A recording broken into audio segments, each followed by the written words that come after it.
So Dr. Marlin Hoover is a lifelong Illinois resident, owning a large clinical practice in the southwestern suburbs.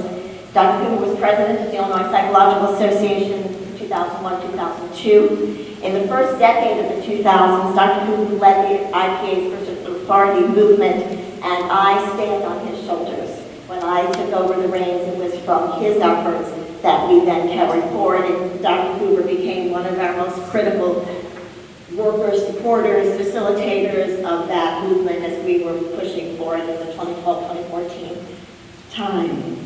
He's also a resident of New Mexico. He was one of the earliest prescribing psychologists in New Mexico.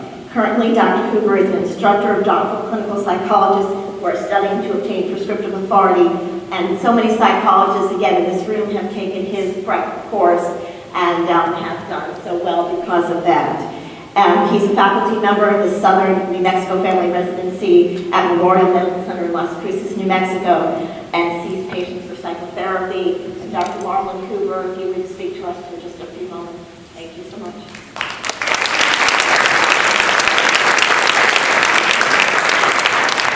Thank you.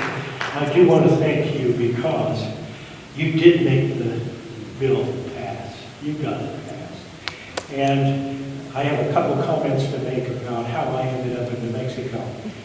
I became convinced that if I had prescriptive authority, I'd be a more persuasive advocate in Illinois.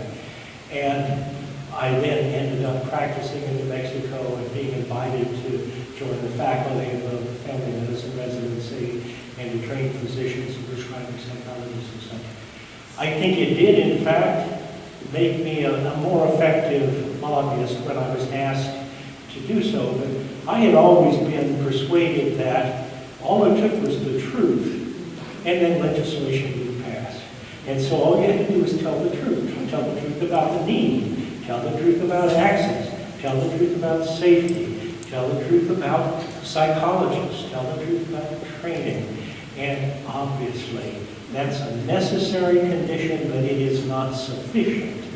And what it takes is the political acumen to build on the basis of truth and to persuade enough people that it is in their interest to be supportive and to let it happen in the face of opposition. Substantial, incredible opposition. So because of Beth's not only embracing the truth about who we are and what we need to do, she also mobilized the political acumen and the resources to make it happen. So I'm very, very grateful to her for having made it happen. And it has been a long trek. Terry Soder, who was the first licensed psychologist, did training at the Illinois School of Professional Psychology, the first people trained in Illinois 25 years ago. He completed that training 25 years ago, and he's the first now, so it took that long to finally make it happen. So thank you very much.